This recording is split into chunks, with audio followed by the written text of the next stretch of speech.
হঠাৎ একটি প্লেন যাত্রী সহ একটি ভয়ানক দ্বীপে ক্র্যাশ করে আর সবাই সেখানে আটকে যায়, কারণ তাদের যোগাযোগ করার মতো কিছু ছিল না। আর সেই দ্বীপে থাকতো ভয়ানক সব ডাকাত, যারা মানুষ কিডন্যাপ করে টাকা নিয়ে মুক্তি না দিয়ে মেরে ফেলতো। আর দ্বীপে আটকে পড়া সেই যাত্রীদের সাথে কি হয়েছিল জানতে হলে দেখতে হবে পুরো গল্প। তো দেরি না করে চলুন শুরু করি। Intention of making it home. Come at us with everything they've got.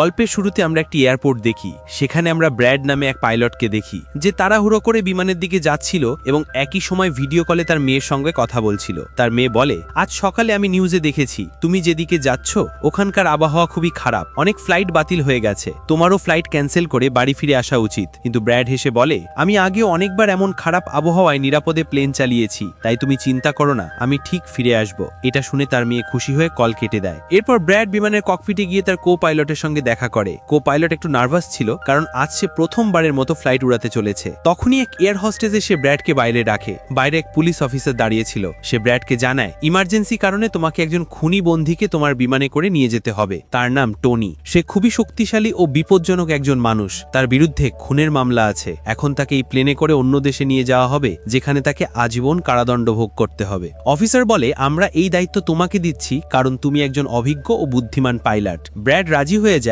এবং টনিকে বিমানের একদম পেছনের সিটে বসিয়ে দেয়, যাতে অন্য যাত্রীরা বিরক্ত না হয়। সব যাত্রী তাদের আসনে বসে পড়ে। ব্র্যাড তার স্টাফদের সঙ্গে নিশ্চিত হয় যে সবাই উঠে গেছে কিনা। তারপর বিমান টেক অফ করে। উচ্চতায় পৌঁছে ব্র্যাড বিমানটিকে অটো পাইলট মোডে দিয়ে কো পাইলটের সঙ্গে নিজের পরিবার নিয়ে গল্প করতে থাকে। সে তার মেয়ের ছবি দেখিয়ে বলে, আমি আমার মেয়েকে ভীষণ ভালোবাসি, এই পৃথিবীতে আমরা একে অপরের ছাড়া কিছুই নই। এদিকে যাত্রীরা শান্তভাবে ভ্রমণ উপভোগ করছিল, কিন্তু তারা জানতো না কয়েক মুহূর্ত পরই ভয়াবহ কিছু ঘটতে চলেছে। ককপিটে বসে দুই পাইলটও খুশি ছিল আর বিমানও ঠিকভাবে উঠছিল। হঠাৎ আবহাওয়া ভয়ানক খারাপ হয়ে যায়। বিমান কাঁপতে শুরু করে। ব্র্যাড চিন্তিত হয়ে পড়ে, কারণ তার মনে হচ্ছিল কিছু একটা সমস্যা হচ্ছে। সে বলে দেয়, সবাই সিট বেল্ট বেঁধে ফেলুন। এরপর সে কন্ট্রোল টাওয়ারে রেডিও করে যোগাযোগ করতে চায়, কিন্তু খারাপ আবহাওয়ার কারণে কোনো রেডিও কাজ করছিল না। হঠাৎ এক ভয়ানক বজ্রপাত বিমানে আঘাত হানে। বিমানে প্রবল ঝাঁকুনি লাগে। ব্র্যাড যাত্রীদের অবস্থা দেখতে কেবিনে যায়। সবাই তখনও নিরাপদ ছিল, এটা দেখে সে কিছুটা স্বস্তি পায়। কিন্তু বিমানের আলো একে একে নিভে যেতে থাকে। এরপর আবার কয়েকটি তীব্র ঝাঁকুনি লাগে। ব্র্যাডের মাথা ছাদের সঙ্গে ধাক্কা খায় আর সে নিচে পড়ে যায়, আর তার কপাল থেকে রক্ত ঝরতে থাকে।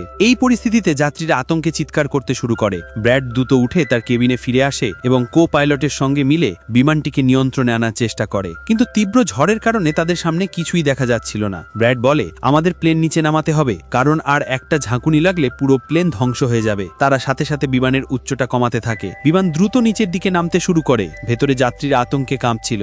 এই সময় বন্দি টলির সাথে থাকা পুলিশ অফিসারের হাত থেকে মোবাইল পড়ে যায়। সে মোবাইল তুলতে গিয়ে নিজের সিট বেল্ট খুলে ফেলে। একজন এয়ার হোস্টেস সাহায্য করার জন্য নিজের সিট বেল্ট খুলে সামনে আসে, কিন্তু তখন প্লেনটি খুব দ্রুত নিচের দিকে নামছিল। ফলে সিট বেল্ট খোলার সঙ্গে সঙ্গে দুজন উপরের ছাদে সজোরে ধাক্কা খায়। এত জোরে ধাক্কা লাগে যে মুহূর্তেই তাদের মৃত্যু হয়। এদিকে প্লেনটি খুব নিচু উচ্চতায় নেমে আসে, আর অনেক কষ্টে দুই পাইলট মিলে সেটি সামলে নিতে সক্ষম হয়। কিন্তু তখন প্লেনের পাওয়ার প্রায় শেষ হয়ে গিয়েছিল, তাই ব্র্যাড সেটিকে এয়ারপোর্ট পর্যন্ত নিতে পারছিল না। তাই সে সিদ্ধান্ত নেয় প্লেনটিকে সাগরে ক্র্যাশ ল্যান্ড করবে। কিন্তু হঠাৎ তারা দূরে একটা দ্বীপ দেখতে পায়। ব্র্যাড তখন প্লেনের দিক ঘুরিয়ে দ্বীপের দিকে নিয়ে যায় এবং সেখানে ল্যান্ড করার সিদ্ধান্ত নেয়। অনেক কষ্টের পর ব্র্যাড অবশেষে দ্বীপের একটি রাস্তায় প্লেনটিকে ইমার্জেন্সি ল্যান্ড করাতে সক্ষম হয়। ভাগ্যক্রমে এই ল্যান্ডিংয়ে কোনো যাত্রী আহত হয় না, সবাই নিরাপদ থাকে। ঠিক তখনই প্লেনের পেছনে শর্ট সার্কিট হয়, যেটা দেখে ব্র্যাড খুশি হয়, কারণ এর মানে প্লেনে এখনো সামান্য বিদ্যুৎ বাকি আছে। সব যাত্রী নেমে যাওয়ার পর এক এয়ার হোস্টেস ব্র্যাডকে জানায় যে অপরাধী টনিকে নিয়ে যাওয়া পুলিশ অফিসারটি মারা গেছে এবং একটা এয়ার হোস্টেসও মারা গেছে। এটা শুনে ব্র্যাড গভীরভাবে হতাশ হয়ে পড়ে। এদিকে এয়ারলাইন কোম্পানির মালিক দেখে যে তার একটি প্লেন হঠাৎ নিখোঁজ হয়ে গেছে। রেডিও সংযোগ অনেকক্ষণ ধরে বন্ধ, তাই সে পাইলটদের সঙ্গেও যোগাযোগ করতে পারছিল না। ফলে সে স্কার্সডেল নামে একজন রেস্কিউ এক্সপার্টকে ডাকে, যার কাজ হলো বিপদে পড়া মানুষদের খুঁজে বের করা। মালিক তাকে বলে, আমার প্লেন কোথায় গেছে আর যাত্রীরা কোথায় আছে সব বিস্তারিত আমাকে জানতে হবে। স্কার্সডেল তখন তার অনুসন্ধান শুরু করে। অন্যদিকে দ্বীপে আটকে পড়া যাত্রীরা অবাক হয়ে ভাবছে, আমরা এখানে কেন? তখন ব্র্যাড সবাইকে একত্র করে বলে, ইমার্জেন্সির কারণে কারণে আমাদের এখানে নামতে হয়েছে। প্লেনে এখনো কিছু পাওয়ার আছে, আমরা সেটি মেরামত করার চেষ্টা করব। ততক্ষণ আপনারা নিশ্চিন্ত থাকুন, আমরা খুব শীঘ্রই এখান থেকে বেরিয়ে যাব।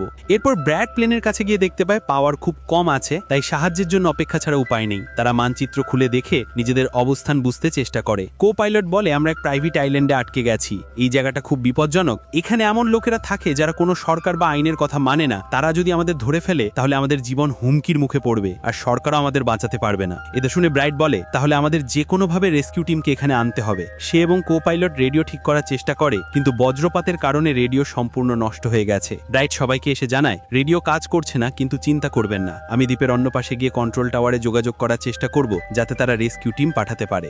এরপর ব্র্যাড বড় সিদ্ধান্ত নেয়, সে বলে, আমার সাথে টনি যাবে। এই বলে সে টনির হাতকড়ি খুলে দেয়। ব্র্যাড কো পাইলটকে বলে, তুমি প্লেনের পাওয়ার রিপেয়ার করো, আমি যত তাড়াতাড়ি সম্ভব সাহায্য পাঠানোর চেষ্টা করব। তারপর ব্র্যাড ও টনি জঙ্গলের দিকে রওনা হয় রেডিও খুঁজতে। পথে টনি ব্র্যাডকে বলে, আমার উপর ভরসা রাখার জন্য ধন্যবাদ। এদিকে দ্বীপের একদল সন্ত্রাসী শিবিরে খবর আসে যে দ্বীপে একটা প্লেন নেমেছে, ভেতরে বিভিন্ন দেশের মানুষ আছে। এটা শুনে দলের লিডার লোক পাঠিয়ে প্রস্তুতি নিতে বলে। জঙ্গলের মধ্যে দিয়ে হাঁটতে হাঁটতে টনি ব্র্যাডকে জিজ্ঞাসা করে, তুমি আমাকে মুক্ত কেন করলে? ব্র্যাড বলে, আমি তোমার কারণে অন্য সবার জীবন বিপদে ফেলতে চাই না। এখানে একদল সন্ত্রাসী আছে, আমাদের একসাথে লড়তে হবে। তখন টনি বলে, আমি মিলিটারি ব্যাকগ্রাউন্ডের লোক, ইউএস আর্মিতে বহু বছর কাজ করেছি। কিছুক্ষণ পর ব্র্যাড পিছনে তাকিয়ে দেখে টনি নেই, সে পালিয়ে গেছে। ব্র্যাড একা জঙ্গলের ভিতর এগিয়ে যায় এবং এক পরিত্যক্ত ফ্যাক্টরিতে পৌঁছায়। সেখানে সে একটা পুরনো টেলিফোন খুঁজে পায়, কিন্তু সেটি নষ্ট ছিল। ব্র্যাড নিজেই সেটি জোড়া লাগিয়ে সেটি চালু করে। টেলিফোন কাজ শুরু করলে সে দ্রুত কোম্পানির হেল্পলাইন নম্বরে ফোন করে নিজের অবস্থান জানাতে চায়, কিন্তু লাইনে গোলযোগ থাকায় অপর প্রান্তের লোক তার কথা স্পষ্ট শুনতে পায় না। যে কারণে হেল্পলাইনের লোকজন ব্র্যাডের কল কেটে দেয়। সেটা বুঝে ব্র্যাডের মাথায় একটা আইডিয়া আসে। সে নিজের মেয়েকে ফোন করে বলে তার লোকেশন আর সব তথ্য একটা কাগজে লিখে তার অফিসে পৌঁছে দিতে। ঠিক সেই সময় পিছন থেকে এক লোক এসে ব্র্যাডের উপর আক্রমণ করে, কিন্তু ব্র্যাড অনেক কষ্টে তাকে কাবু করে ফেলে এবং মারতে মারতে বেহুশ করে ফেলে। এরপর ব্র্যাড টের পায় যে আরেকজন লোক ঘরে ঢুকছে, তাই সে দ্রুত লুকিয়ে যায়। কিন্তু সেই লোক আর কেউ নয়, টনি, যে ইতিমধ্যে অনেক সন্ত্রাসীকে মেরে তাদের অস্ত্র দখল করে। টনি ব্র্যাডকে ডেকে বলে, ভয় পেও না, বেরিয়ে আসো। তারপর ব্র্যাড বের আসার পর টনি তাকে একটা বন্দুক দেয় আত্মরক্ষার জন্য।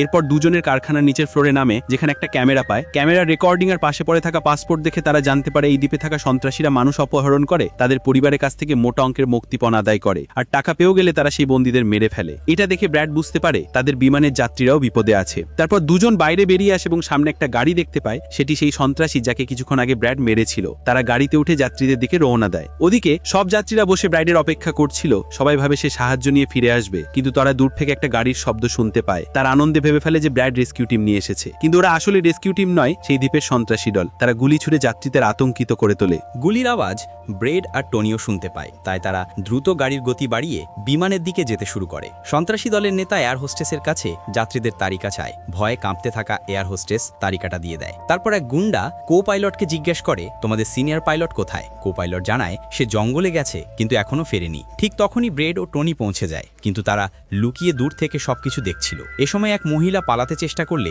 তাকে গুলি করে মেরে ফেলা হয়। এটা দেখে ব্রেড সাহায্য করতে চায়, কিন্তু টনি তাকে থামিয়ে দেয়, এখন যাওয়া ঠিক হবে না। গ্যাং লিডার সব যাত্রীদের একটা বাসে তোলে এবং দুজন লোককে বলে প্লেন থেকে মূল্যবান জিনিসপত্র নিয়ে আসতে। তারপর তারা যাত্রীদের নিজেদের ঘাঁটির দিকে নিয়ে যায়। সন্ত্রাসীরা চলে যাবার পর ব্রেড রেগে যায় টনির ওপর। ওরা যাত্রীদের নিয়ে গেল আর তুমি আমাকে যেতে দিলে না। টনি বোঝায় ওরা অনেক ছিল, তুমি একা গিয়ে কিছু করতে পারতে না। তারপর তারা দুজন প্লেনের দিকে যায় এবং সেই দুই গুন্ডাকে ধরে ফেলে যারা জিনিসপত্র চুরি করছিল। ব্রেড বন্দুক তাক করে জিজ্ঞেস করে, তোমাদের লিডার যাত্রীদের কোথায় নিয়ে গেছে? তারা জানায় এখান থেকে একটু দূরে আমাদের ঘাঁটি আছে, ওরা সবাই সেখানে গেছে। এদিকে ব্রেডের মেয়ে রেস্কিউ এক্সপার্টের কাছে সেই কাগজ পৌঁছে দেয়, যেখানে ব্রেডের লোকেশন আর তথ্য লেখা ছিল। স্যাটেলাইটের সাহায্যে রেস্কিউ টিম জানতে পারে প্লেন একটা দ্বীপে আটকে আছে, যেটা একটা বিপজ্জনক সন্ত্রাসী গ্রুপের দখল। তারা সঙ্গে সঙ্গে এক প্রাইভেট আর্মি ক্যাপ্টেনকে পাঠানোর সিদ্ধান্ত নেয়। ক্যাপ্টেন দল নিয়ে অস্ত্র আর টাকার ব্যাগ সহ গাড়িতে চেপে সেই দ্বীপের দিকে রওনা দেয়। ওদিকে ব্রেড দেখে যে কো পাইলট বিমানের পাওয়ার সিস্টেম ঠিক করে ফেলেছে এবং প্লেনে আবার বিদ্যুৎ এসেছে। খুশি হয়ে ব্রেড নিজের ইউনিফর্মে একটা বার্তা লিখে দেখে দেয়, যাতে আসা রেস্কিউ টিম বুঝতে পারে কোথায় গেছে তারা। তারপর টনিকে নিয়ে সে রওনা দেয় সেই জায়গায় যেখানে যাত্রীদের আটকানো হয়েছে। জঙ্গলের পথ পেরিয়ে তারা সন্ত্রাসীদের ঘাঁটিতে পৌঁছে যায় এবং চুপি চুপি ভিতরে ঢোকে। সেখানে তারা দেখে সন্ত্রাসীরা যাত্রীদের ভয় দেখিয়ে ভিডিও বানাচ্ছে, যাতে তাদের পরিবারকে পাঠিয়ে টাকা আদায় করা যায়। এদিকে রেস্কিউ টিম ও প্লেনের কাছে পৌঁছায়, কিন্তু কাউকে না পেয়ে ভিতরে খোঁজ নিতে যায়। সেখানে তারা দুই মৃতদেহ পায়, সেই দুই গুন্ডা যাদের ব্রেড মেরেছিল। তারা ব্রেডে রেখে যাওয়া বার্তাটিও খুঁজে পায়, যাতে সন্ত্রাসীদের ঘাঁটির দিক নির্দেশ ছিল। ঘাঁটির ভিতরে ব্রেড আর টনি আগাল থেকে সন্ত্রাসীদের পর্যবেক্ষণ করছিল। সুযোগ বুঝে তারা পিছন থেকে দুজন সন্ত্রাসীকে মেরে ফেলে। তারা চুপচাপ সামনে এগিয়ে যেতে থাকে এবং এক কক্ষের বাইরে পৌঁছে। ওই কক্ষের সব যাত্রীদের আটক করে রাখা হয়েছিল। ব্রেড ওরা সবাইকে মুক্ত করতে চায়, কিন্তু সেখানে অনেক গার্ড পাহারা দিচ্ছিল আর ব্রেডের কাছে দরজার তালা খোলার চাবি ছিল না। এরপর এই দুজন এক এক করে সেই গার্ডদেরই মেরে ফেলে এবং টনি হাতুড়ি তুলে অনেক গার্ডকে হাতুড়ি দিয়ে মারতে থাকে। এখানে ব্রেড এক গার্ড থেকে চাবি নিয়ে সে সব যাত্রীদের কক্ষ থেকে মুক্ত করে। সে তাদের বলে, দ্রুতই সেই বাসে চড়ো যেটা তোমাদের এখানে নিয়ে এসেছিল। তাও দ্রুত সবাই সেই বাসে উঠে যায়। তখন টনি ব্রেডের কাছে এসে বলে, এখানে গাড়ি নিয়ে বেরোনোর কেবল একটাই রাস্তা আছে, কিন্তু সেখানে অনেক গুন্ডা বন্দুক হাতে দাঁড়িয়ে আছে, তারা আমাদের দেখলেই গুলি করে ফেলবে। ব্রেড যখন যাত্রীদের দিকে তাকায় সবাই ভীষণ ভীত। তখন ব্রেড নিজের জীবন ঝুঁকিতে ফেলে একটা সিদ্ধান্ত নেয় এবং টনিকে বলে, আমি ওখানকার সব জঙ্গিদের মনোযোগ বিচ্যুলিত করব আর তুমি সুযোগ বুঝে সকল যাত্রীকে এখান থেকে নিয়ে যাবে। প্রথমে টনি ব্রেডকে এটা করতেও মানা করে, বলে এমন করলে তারা তোমাকে মেরে দেবে, কিন্তু ব্রেড বলে আমাদের তাছাড়া আর কোনো পথ নেই। এটা শুনে টনি রাজি হয়ে যায়। ব্রেড সেখানে গিয়ে জঙ্গিদের নেতাকে বলে, আমি সাহায্যের জন্য খবর দিলাম, শীঘ্রই রেস্কিউ টিম এখানে এসে যাবে, তাই সবাইকে এখান থেকে যেতে দাও। এটা শুনে সব গ্যাংয়ের লোকেরা ব্রেডের উপর হেসে ওঠে এবং তাকে মারতে শুরু করে। গ্যাংয়ের প্রধান বলে, আমি কিভাবে ছেড়ে দেব, টাকা না পেলে কাউকে ছাড়বো না। আর ঠিক তখনই যখন তারা ব্রেডকে মারতে বসে, তখন একটি প্রাইভেট রেস্কিউ টিম এসে জঙ্গিদের উপর হামলা চালায় এবং অনেকক্ষণ গোলাগুলির পর গ্যাংয়ের অনেককে হত্যা করে তারা ব্রেডকে উদ্ধার করে বাসে তুলে নিয়ে যায়। গ্যাংয়ের নেতা দেখে তার অনেক সহযোগীর সাথে তার ছোট ভাইও মারা গেছে। এটা দেখে সে খুব রেগে যায় এবং শপথ করে বলে সে তাদের কাউকে ছাড়বে না, সবাইকে এক এক করে মারবে। এরপর সে তার টিমকে বলে, দ্রুত প্রস্তুতি নাও, আমরা শীঘ্রই এই লোকজনকে মারতে বেরোবো। বাসে প্রাইভেট টিমের ক্যাপ্টেন সকলকে জানায় যে আমরা মাত্র 5 জনের ছোট একটি প্রাইভেট টিম, আমরা শুধু তোমাদের উদ্ধার করতে এসেছি, আমরা কোনো সরকারি রেস্কিউ টিম না। রেস্কিউ টিম এখানে আসতে আরো কিছু সময় লাগবে। এটা শুনে ব্রেড ঘাবড়ে যায় এবং বলে, আমাদের সময় নেই, কারণ গ্যাংয়ের লোকেরা আমাদের পিছু নিয়ে আসছে এবং তারা দেখলেই আমাদের মেরে ফেলবে। কিন্তু তার কাছে একটি আইডিয়া আছে। প্লেনের কাছে পৌঁছালে ব্রেড সকল যাত্রীকে বলে, প্লেনে পাওয়ার আবার চালু হয়ে গেছে, মানে এখন প্লেন স্টার্ট হবে এবং আমরা তখনই এখান থেকে চলে যাব। তাই তোমরা সবাই দ্রুত প্লেনে উঠে পড়ো, আমরা রেস্কিউ টিমের অপেক্ষা করতে পারি না, তাদের এখানে আসতে সময় লাগবে, আর যদি আমরা এখানেই থাকি তাহলে আমরা এই জঙ্গিদের হাতে মরে যাব। এটা শুনে সবাই প্লেনে উঠে যায় আর ব্রেড প্লেনের সব চেকিং করতে ব্যস্ত হয়ে পড়ে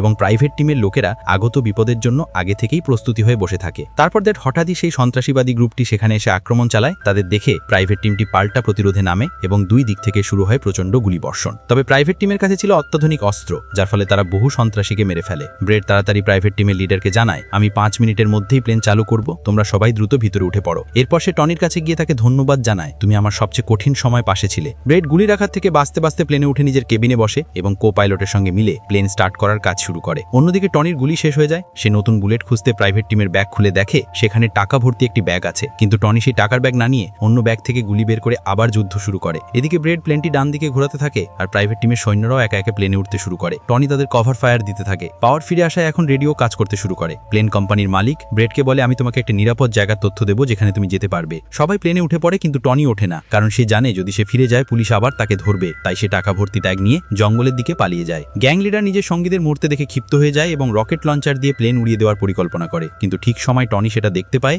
এবং বন্দুক তিলে তাকে গুলি করে মেরে ফেলে, সবাইকে বাঁচিয়ে দেয়। এটা দেখে ব্রেড টনির প্রতি কৃতজ্ঞ হয়ে পড়ে এবং সর্বশক্তি দিয়ে প্লেনটি উড়িয়ে নিতে সক্ষম হয়। টনি দূর থেকে খুশি মনে দেখে ব্রেড ও যাত্রীরা নিরাপদে আছে আর নিজে টাকা ভর্তি ব্যাগ নিয়ে জঙ্গলের গভীরে চলে যায়। ব্রেড প্লেনটিকে দ্বীপ থেকে দূরে নিয়ে যায়। কোম্পানির মালিক তাকে বলে দেয় কাছে একটি এয়ারপোর্ট আছে, কিন্তু হঠাৎই আবার ইঞ্জিনে আগুন ধরে যায়। প্লেন ধ্বংসের মুখে। ব্রেড জরুরি সংকেত চালু করে ধীরে ধীরে রানওয়েতে নামানোর চেষ্টা করে। অবশেষে অনেক কষ্টের পর সে সফলভাবে প্লেনটি অবতরণ করায় এবং সবার প্রাণ বেঁচে যায়। ব্রেড ও তার কো পাইলট স্বস্তির নিঃশ্বাস ফেলে। কোম্পানির মালিক ও তার টিমও আনন্দে উচ্ছ্বসিত হয়ে ওঠে। এরপর ব্রেড যাত্রীদের খোঁজ নিতে পিছনের দিকে যায় এবং দেখে সবাই নিরাপদে আছে। এটা দেখে তার মনে এক অদ্ভুত শান্তি আসে। যাত্রীরা তাকে ধন্যবাদ জানাতে এবং হাততালি দিতে থাকে। কিছুক্ষণের মধ্যেই রেস্কিউ টিম এসে পৌঁছায়, যাত্রীদের নিরাপদে নিয়ে যায়। শেষ দৃশ্যে দেখা যায় ব্রেড বিমানের সিঁড়িতে বসে ফোনে তার মেয়ের সাথে কথা বলছে, স্বস্তি আর গর্বে ভরা মুখে। এভাবেই গল্পটি সমাপ্তি ঘটে। যদি ভিডিওটি ভালো লেগে থাকে তাহলে চ্যানেলটি সাবস্ক্রাইব করুন এবং ভিডিওটি লাইক দিতে ভুলবেন না।